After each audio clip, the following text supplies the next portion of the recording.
Hello, Dawn here from Dawn's Inspirations.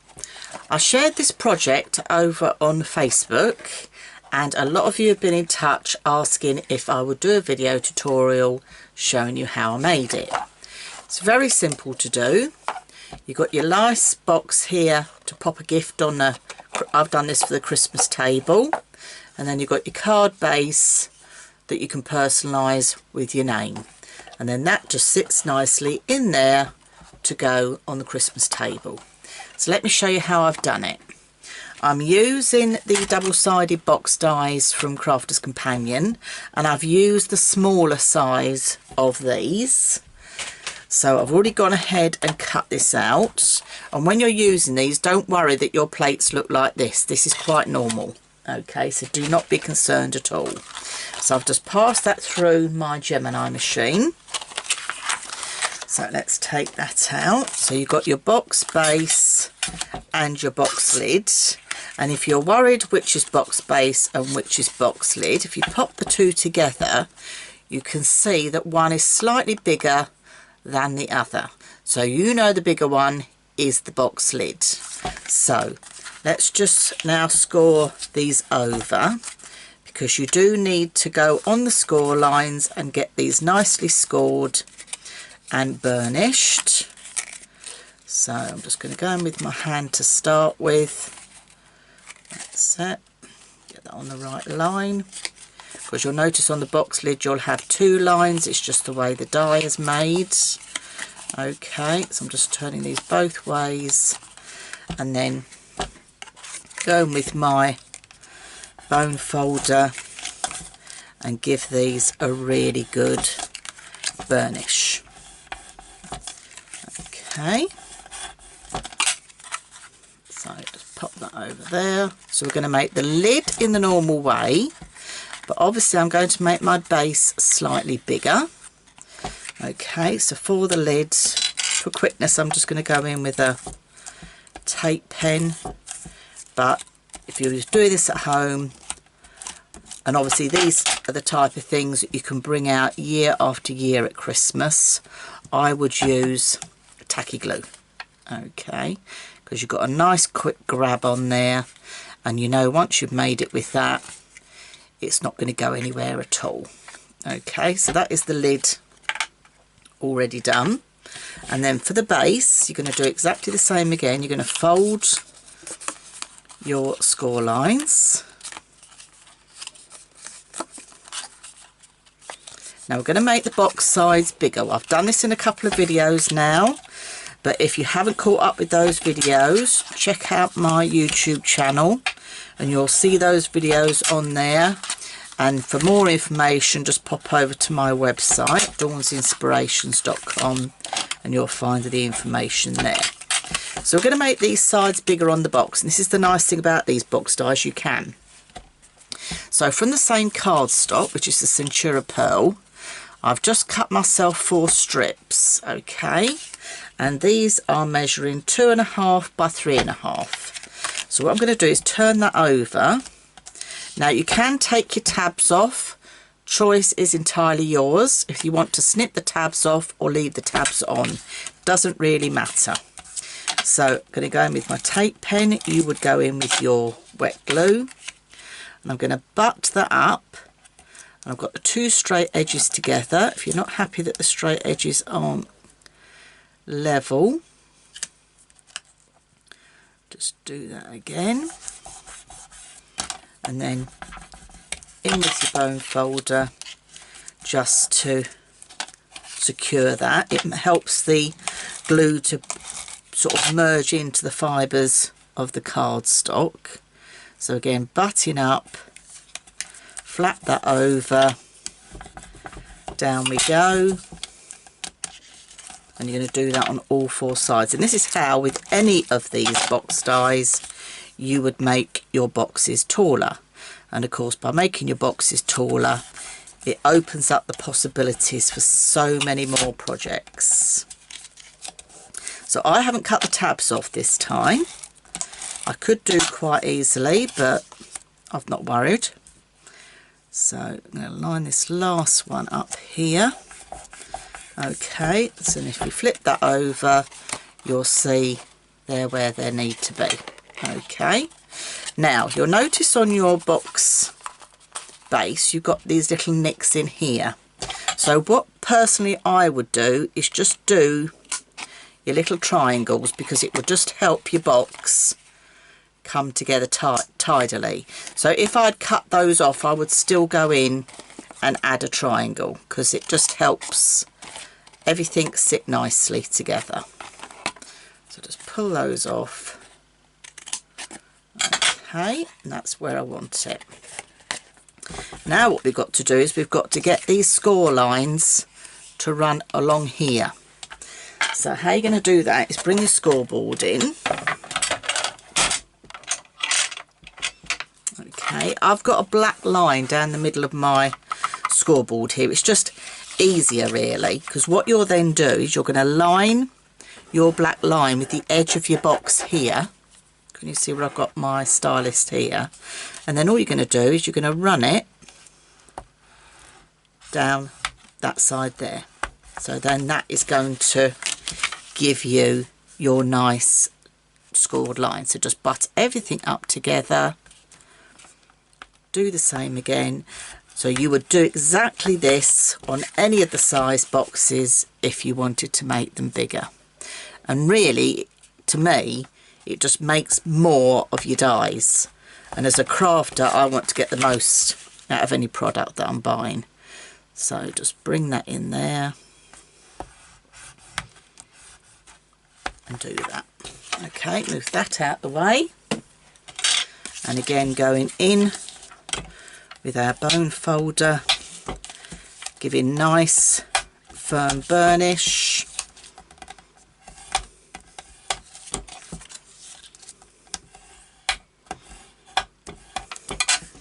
And in with your tape pen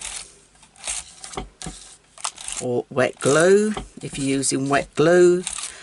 Household clothing pegs are absolutely brilliant for holding your sides together as you do them. Okay, so you're going to just pop all those together nice and square.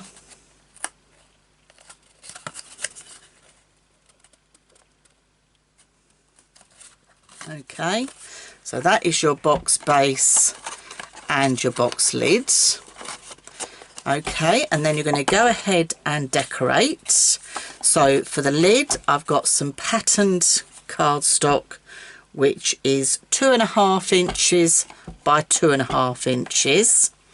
And then I've got some little strips that are going to go around the side that are 2.5 inches by 3/4 inch. And then for the panels around the side as well, I've got some cardstock which is measuring, in fact let me bring my ruler in because we've got a slightly different measurement on there of,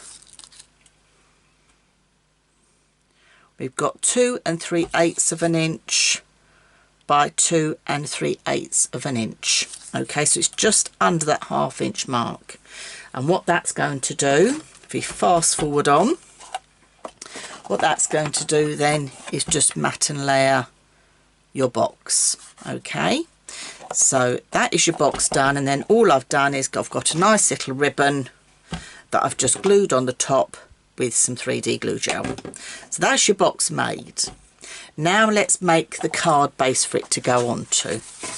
So again, I've got some Centura Pearl card here, which is measuring 7 inches by 7 inches. I've got a 7-inch square, and I've put a score up at 3.5 inches. I'm going to fold this the opposite way for the minute because I'm going to show you a cheats way of actually marking out where your box is going to go. I measured mine and did it all on the trimmer first time round, but going back you can actually do it a lot easier. So basically what you're going to do is you're going to put your box where you think you want it. I would go roughly about 1.5 inches down personally, so I'm going to come in about there, and I come in roughly about 1 inch on that side. So get your box there as if that was your box. Okay, that is your box. I'm going to use a pen because I want you to see the lines. That's it. Oh, not quite drawn. Okay, so I want you to see the lines. So all I've done is that. So I've just taken my box and drawn a line, and this is on the reverse side of the card. Now you could go in with your paper trimmer. I did the first time around, but you can quite easily just go in with a pair of scissors. So just snip, snip, and don't be too worried. Yours is going to be a lot neater because you'll do yours in pencil. I've done mine in pen so you can see it. Unfortunately, the weather outside is absolutely horrible today and it's so dark, but that's why the lighting isn't particularly good. So that's the reverse. Now you've got your pattern paper for your card itself. So I've got 2 strips here for the front and back, and that is measuring 3 1/4 inches by 6 3/4 inches.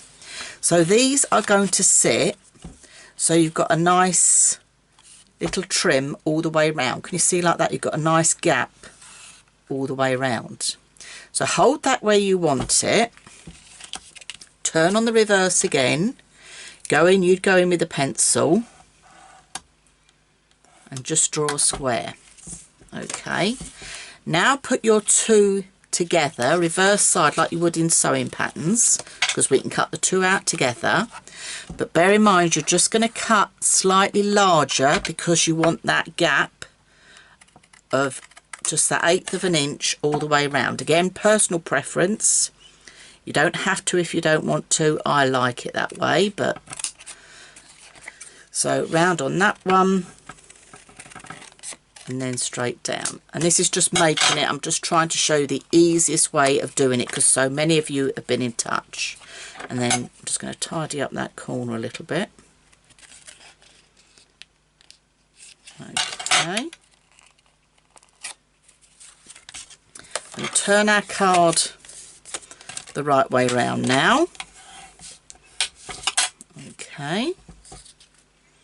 And then we can get these glued onto here. In fact, let's just go in with a bit of tacky glue while I've got this out. So you're going to glue those on. You can ink round the edges, you can do anything you like, you can do faux stitching. It really depends on the look that you're going for your table. And the next one as well. So do remember to put your pattern sides, the pattern side you want together. The paper I'm using here is Crafter's Companion double-sided pattern papers. It comes in a 8x8 paper pad. So that's going to go onto there. And then we can now put our wording on.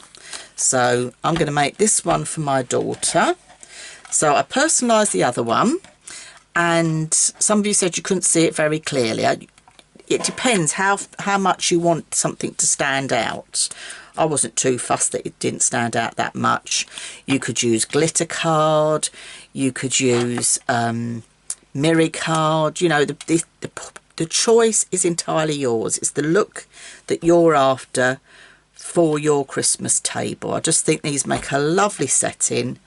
It's something different, you know, even for a dinner party, or if you've got people over for a meal at Christmas or any time of the year, you know, children's birthday parties. How about putting these on the table as little table gifts and putting just a few sweets in them, or a cupcake for their pudding? You know, there's just so many possibilities of how you could use these.